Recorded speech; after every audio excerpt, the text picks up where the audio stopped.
olarak gönderilen Efendimiz Aleyhisselatü Vesselam'a, onun âline, ashabına, o temiz ve pak ehli beytine ve siz değerli hanımefendiler ve beyefendiler üzerine olsun. Euzu billahi mineşşeytanirracim. Bismillahirrahmanirrahim.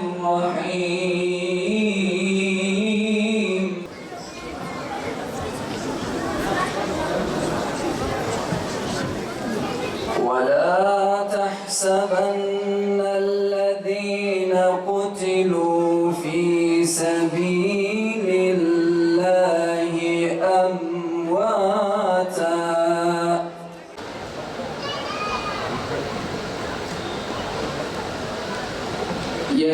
يستبشرون بنعمة من الله وفضل وأن الله لا يضيع أجر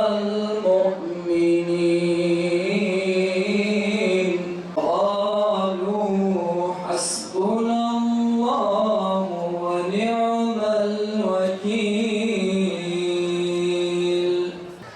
Kudüs davasını her vesileyle, her biçimde hatırlamak, yad etmek ve bu bilinci diri tutmak bizim vazifemizdir. Hele ki 140 yıla yakın bir zaman diliminde her gün bombalarla, açlıkla, susuzlukla imtihan olan Gazze'li kardeşlerimizin bugün içinde bulunduğu bu zor durum, bunun önemini birkaç kat daha arttırıyor. İslam aleminin içinde bulunduğu zillet halini hepimiz biliyoruz. İnsanlık ailesinin içinde bulunduğu zillet halini hep birlikte yaşıyoruz. Rabbim bize bu zilletten çıkışın yolunu göstersin inşallah.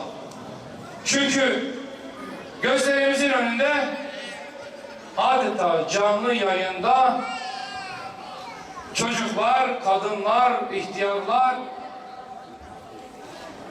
ve bütün bir Filistin halkı kıyımdan geçiriliyor. Pek çok kişinin zannettiği gibi şehadet ölüm kutsayıcılığı değildir. Hayattan kaçış asla değildir. Şehadet İzzetlice bir yaşamı mümkün kılma mücadelesinin iki neticesinden biridir. İzzetlice yaşam, insan onuruna yakışır bir hayat, Müslümanca bir hayat, adaletle, merhametle, yardımlaşmayla ve hak üzere bir hayat. Elbette zalimler, kafirler, batılın orduları böyle bir hayatın asla ve kat'a mümkün olmasını istemezler. Şehit ya bima'na şahit de ya bima'na meşhud de şahit evi bu diştek hakikata diştek itzani vakıf hakikata veya بحق ويدا بخبردارة هايدارة ويدشتي كتزاني بشكل كي أمين تاني زمان إخبارا ويدكي شهادة جيشوخا بمعنى واقفية السر حقيقة تشتكي كنت تشتكي زانبونا بتشتكي وهي زانبونا فجي بشكل كي راس وباش إقرار بكي إفادة بكي Şehidim dava İslam cahil zanın kilem Ey kulil kendara Kur'an temmezgin avdekinem El dünya hayır şu tarih muhtaç فجرك صادقا بشكل دنيا طاري فجر ورجا رصدينا الدنيا غير شو طاري محتاج فجرك صادقا بشكل دنيا طاري فجر ورجا رصدينا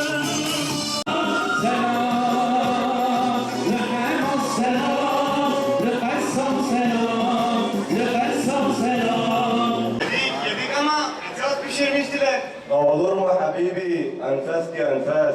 Bizim oralarda bu yemeği daha az ve daha çok baharat yaparlar. Bir dahakine sizin usulü deneriz.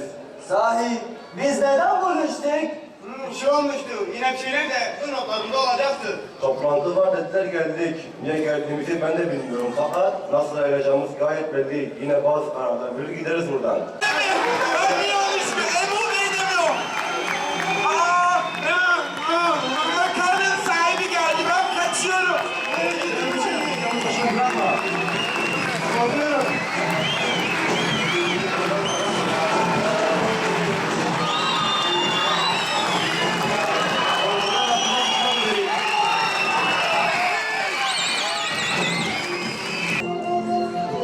Allah yolunda öldürülenlere ölüler demeyiniz. Bilakis onlar diridirler. Lakin siz bilemezsiniz. Bakara suresi 154. ayet.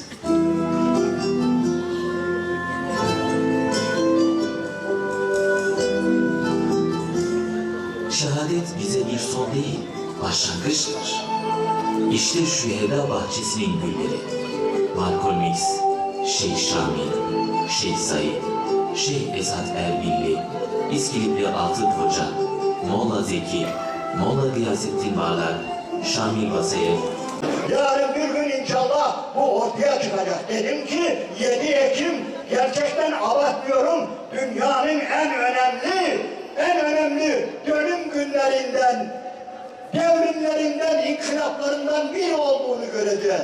Kardeşler, size şunu söylüyorum, yanılıyor olabilirim. Ama ben bugün Allah'ın nurunun şu anda Kabe'den ziyade, Mescid-i Nebevi'den ziyade, Ravda-i Mudahhara'dan ziyade, vallahi Gazze'ye indiğine inanıyorum. Allah'ın nuru şu anda Gazze'ye iniyor ve Gazze'den dağıtım oluyor dünyana. Dünyanın her yerine Gazze'den iman pompalanıyor.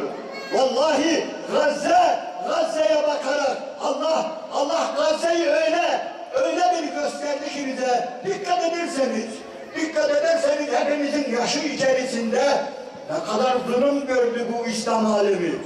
1 milyona yakın Irak'ta şehidimiz var, Suriye'de şehidimiz var, Afganistan'da şehidimiz var. Allah şehadetlerini kabul eylesin. Ama Allah-u Teala yani nasılsa bu 29 bin, 30 bin şehidimizi dünyanın gözünün içine öyle soktu ki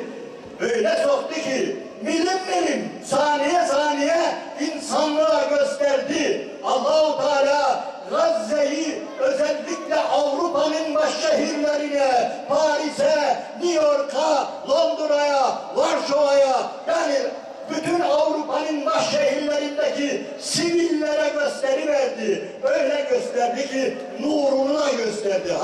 Nurunu da gösterdi. Ve inanınız benim okuduğum, benim takip ettiğim kadarıyla Avrupa insanı hayatında bu kadar yine eksik kelime kullanacağım. Allah-u Teala ile böylesine burun buruna gelmedi. Allah'a bu kadar yaklaşmadı. Allah-u Teala'yı hiç bu kadar yakından hissetmedi. Bunları en ciddi yazarlarından okuyoruz ve dinliyoruz. Muhterem kardeşler, bir başka şey daha yaptı bu Gazze'li kardeşlerimiz, Kassam Tugay'ı kardeşlerimiz. Daha öylesine büyük devrimler yaptı ki, öylesine büyük putları kırdı ki, inanınız çok büyük putlar kırdı. Ne putu diyeceksiniz? Size söyleyeyim. Kardeşler, bazı şeyleri putlaştırmıştık biz. Hatta bırakın kafirleri, Müslümanların gözünde bile put olmuş. olmuştu ne? İsrail'in demir kubbesi. Akan sular duruyor daha. İsrail'in demir kubbesi denildiği zaman efendim oradan bir serçe bile geçemez. Oradan bir sinek bile geçemez. Oradan en basit bir kuş bile, bir kelebek bile geçemez dedi. Ve dünya buna inanmıştı. Dünya İsrail'in bu demir kubbe denilen hava savunma sistemini satın almak için kuyruğa girmişti. Vallahi Türkiye'de satın alacaktı ha. İyi biliyorum. Türkiye'de bir zamanlar bu demir kubbeyi satın almak istiyordu. Ama bu Kassam yiğitleri orayı böyle kevgir gibi böyle kevgire çevirdi. Delik deşik etti, gösterdi. Bu put yıkıldı ve ülkeler, devletler satın almaktan vazgeçtiler. Başka ne olacak biliyor musunuz? Vallahi bu İsrailliler, özellikle Siyonistler sokağa çıkamayacaklar. Sadece İsrail'de değil, Avrupa'nın hiçbir yerinde yürüyemeyecekler. Herkes yüzüne tükürecek, üzerlerine varacak. Çünkü dünyanın en iğrenç, en kuduz görevini yapıyorlar. Ve dünya da buna şahit oluyor. Dedim ya, Allahu Teala özellikle dünyanın gözünün içine Gazze'yi sokuverdi bugün. Hiç kimse gözünü yumamaz, hiç kimse görmemezlikten gelemez. Onun için muhterem kardeşler, evet Allahu Teala'nın nuru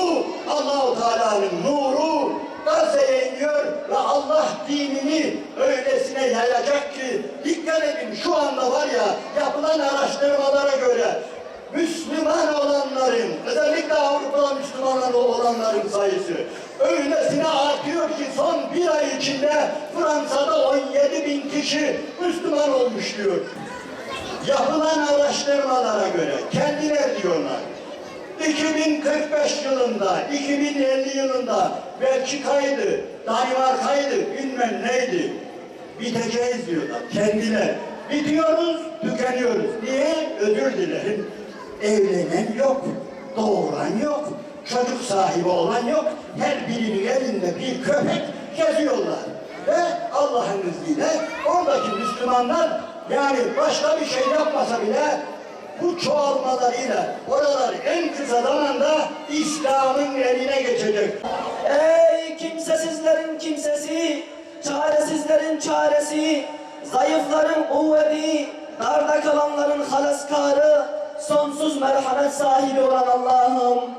Ey tövbeleri çokça kabul eden Tevvab, ey bağışlanması çok olan Gaffar, sen yüce kitabında bana dua edin ki dualarınıza icabet edeyim demişsin. İşte ya Rabbi bizler de genç yaşlı erkek kadın bir bütün olarak davetine icabet edip huzuruna geldik.